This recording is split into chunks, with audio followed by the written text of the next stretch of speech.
Hey alligators, what's up? It's Allie Hardesty, and today I'm going to be talking about some YouTuber conspiracy theories. These are my absolute favorite because, like I've said in many other videos, I don't watch TV necessarily, I just watch YouTube. I watch a lot of YouTube actually, and these include some of my favorite YouTubers or YouTubers that I watch on a regular basis. I just want to make a disclaimer that these are just conspiracies, and in fact, a couple of these conspiracies I am going to be saying that I don't actually think they're true at all. I believe that a couple of these are debunked, like we've pretty much established at this point that they are just theories, nothing more. But a couple of these I actually do believe to have somewhat of truth to them because it just doesn't add up, it doesn't make any sense, and I believe that there is more to the story. But that is for you guys to decide, so be sure to leave your opinions in the comment section below, and let's get into the video. The first YouTuber or YouTuber conspiracy theory we're going to be talking about today is a guy named Lopez. Many of you may know him from his viral video, or ad I should say, where he's like, just bought this new Lamborghini, but you know what I like more? Knowledge. That ad went everywhere. It blew up. There are so many parodies out there making fun of it. So many of you guys probably know him from that. But other than that, he's famous for being an entrepreneur, millionaire, success. He's pretty young. I think he's like in his early 30s. I actually know him in real life, so that may or may not be a story time one day. But back to the point, he blew up. A big reason for that being his ads. And the reason why his ads blew up so much, other than the fact that they're super cringy and like easy to make fun of, no hate to him at all, I just like, you have to admit they're hilarious, and he knows that and he markets off of it, is the fact that he bought $16 million worth of views in ad space, which means you are paying to have your ads on people's videos. That is where the conspiracy comes into play. Who in their right mind buys that much worth of ads? So he did that, which obviously attracted him a lot of subscribers, but the question is, what was his real motive for doing so? A lot of people say that that's because his 67-step program is a scam and he wanted to give it more credibility by giving his channel more views, especially with that ad on his channel. Again, I'm not saying that he did anything wrong by buying this much ad space. I'm just saying, who in their right mind does that? I get that you're a millionaire, but like $16 million, that is still a lot of money, even to a millionaire. Like, that's a lot of money. So I don't know, let me know what you guys think in the comment section below. We're going to move on to our second YouTube conspiracy theory. This is one that everyone's probably heard of by now. Marina Joyce and her kidnapping conspiracy. I promise I'll get to the other ones after this, but we need to touch on this because this was crazy over the summer. I remember when this blew up, everyone was like, hashtag save Marina Joyce. So if you don't know what I'm referring to, she is a beauty vlogger out in the UK. She has well over 2 million subscribers, but before this conspiracy blew up, like around that time, she had less than 1 million. So I mean, she literally blew up on the internet because of this thing going viral. And the theory was that she was kidnapped, or that her boyfriend was holding her hostage, somebody was forcing her to make YouTube videos. It sounds insane, like when you first hear about it, you're like, there's no way this is real. But there was a lot of evidence to back this up, including subliminal messages in her YouTube videos. People were saying that she started to act different on camera, almost like her content was forced or somebody was making her film these videos. Just not really herself, like she wasn't all there. Also, in some of her videos, you could hear somebody or her whisper help, and she was doing sign language, which I can't do sign language, obviously, which were indicating different things. Like, for example, she was telling people to come to her meetup in a really sketchy part of the United Kingdom, and then it was at 6:30 in the morning, and then in the video she was signing like not to go. And then on Twitter she was saying things like, hope everyone likes pancakes, aka help, like the capital H in hope, the capital E in everyone. You get the idea. Just a lot of things like that, and we're like, girl, are you trying to get us to call the police? Like, I don't know. The police actually ended up going to her house and she appeared to be fine, but people were still saying that ISIS had abducted her, that the police were lying. And then in her tweets, it was really confusing because she would like people's tweets where they were like, if you're not okay, like this tweet. A lot of people think that this was a publicity stunt. She claims that it was a publicity stunt done by her viewers, that just one thing led to another and it got really blown out of proportion. Anna Campbell, my girl, she came out with a video, which is now on private, but I'm pretty sure she's gonna public it again soon, where she talks about how Marina Joyce may or may not be schizophrenic. I have no idea, not making any claims, but it made a lot of sense. If you guys did watch that video, it got a couple million views. So yeah, maybe that's the case. I don't really know. I don't think she's kidnapped because at this point, like, she seems to be okay. She keeps putting up videos. But we're gonna move on to our third conspiracy theory, which is about Tana Mongeau. And I actually met her and I talked about this with her, and she was saying how it's like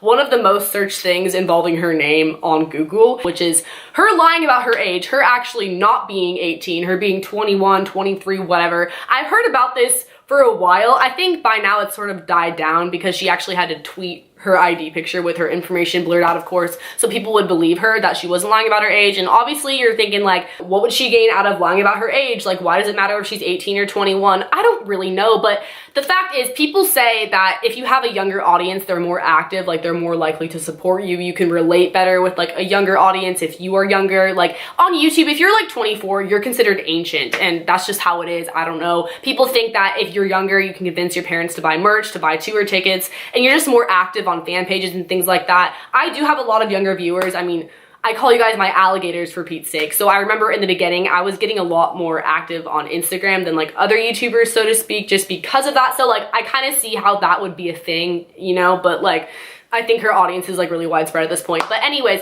people think that she lies about her age for a few reasons. For example, she graduated online school. Like she didn't graduate with her class. Like she graduated early online school. And some people are like, oh yeah, show us the receipts. Like, did you really graduate online school? Like, that's not adding up. You might have just graduated the year before and you're lying about what class you were in. So that's one reason why people think that she's actually like 21 or older. Another reason is that she participates in raving, that she goes to a lot of raves, and raves are so much fun. A lot of the lit raves, they're like 18 plus. EDC, for example, I believe Coachella might be, maybe not, but either way, she's been to 18 plus raves, like she has been, and she turned 18 over the summer, and she was doing that like long before she turned 18. She claims that it's because she has connections, which I'm sure she does, and on top of that, I mean, everyone has fake IDs, like let's be real. I have been to raves. It's so easy to get in if you're not 18. Like, that's just how it is. I didn't go to raves until I was 18, but still. Another reason why people say that she's lying about her age is the fact that she said she's been working since she was 14. And she's cleared this up by now, saying that she had a work permit. That's why she did that. But people were saying like,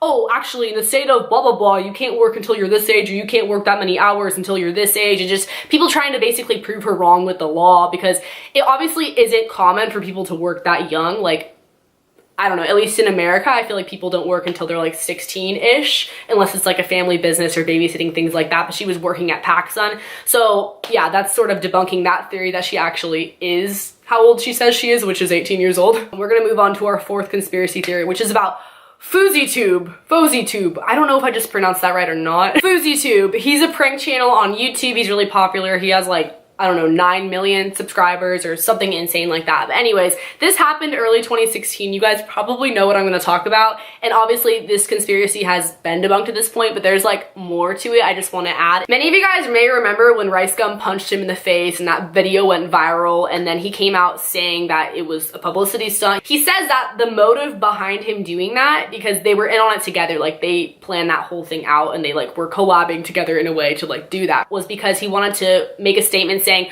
drama channels are really negative. If there's any sort of drama on the internet, it gets all the views, it gets all the attention. He's saying how it's really negative and we shouldn't be doing that because a lot of it isn't worth our time. Just like that, it was planned out. Like they actually staged the fight. So obviously he exposed himself, he put it out there, and everyone's like, oh, that's a good point. That video blew up, it went viral, it got so much attention. But the thing that I have to add to this is that I think it was actually like self-promo for his new movie, because right after that, he put out the official trailer to the movie he was in with a bunch of other big stars. So come on, like, do you think he just randomly did that? I don't know. I'm kind of 50-50 on that one. And again, there's nothing wrong with that. Like, it's business, it's smart, but it was just kind of too perfect timing, you know what I mean? This brings us to our fifth and final conspiracy theory. I saved this guy for last because honestly, like, I feel like he's kind of the most irrelevant one at this point, and I think what he did is like the shadiest, because I actually believe this happened. Like, I really, really do. That is Rich Kids TV, and you guys might know where I'm going with this, and I'm gonna get really sort of ranty. I think this is super messed up if this happened, but again, it's all speculation. Like, who really knows? Basically, this guy, this prankster on YouTube, he said that he was holding a raffle, kind of like a giveaway, but basically you buy tickets to enter the raffle, and like you know what a raffle is, right? Through a PayPal link, mind you, like kind of sketchy. Each ticket that you bought was $1, and it all accumulated to be around $100,000. That's like what people are estimating at this point. He did actually include a picture where it was like $62,000 or $63,000 at that point, and then the raffle went on for like another 11 days, and he was trying to reach $100,000, which he most likely did. After announcing the raffle, he later came out with a video saying that legally he had to give 10% to charity. So he was like, all right guys, we're gonna give 10% to charity, and then the 90% goes to the winner of the raffle. And he was saying that it was for like a Live Your Dream Foundation. He was really like about the charity. He didn't go into too much detail, so like, who really knows, right? Then he came out with another video saying that he was going to give 90% to charity and 10% to the winner of the raffle, which was never really publicly announced, by the way. Like, who actually won that money? I couldn't tell you. But then in that video, he refers to it as my Live Your Dream Foundation. Like, kind of switched it up there because it was going to him. Like, it was going to him. Again, this is all allegedly. I honestly don't know. I just really find this one to be really ironic how it adds up. So he switched the percentage from 10% to 90%. Then there was no known winner. And just to top it all off, he buys a brand new red Corvette. Is posting pictures in it, making videos in it. Like, where did you get that money though? You know, that one kind of speaks for itself. So let me know what you guys think in the comment section below. If you guys want more conspiracy theories, be sure to give this one a thumbs up. That way I know to make more. Like, the videos with hella thumbs ups, like, I make more of them. And a lot of the time it's story times, but sometimes it's other videos too. So like, let me know because these were a lot of fun and I've been wanting to film this forever. Don't forget to subscribe to my channel and hit the notification bell below. That way you get notifications. Like, it kind of speaks for itself. Also, if you want to follow my social media, I'm really active, so you can go ahead and do that. I follow back sometimes and I like your guys' pictures and things like that, and it's just fun. So if you want to do that, that would be really cool. I will link a playlist below with some other videos if you guys want to check it out, or you can just go stalk my channel, and I will see you guys next time. Later, alligators. Bye.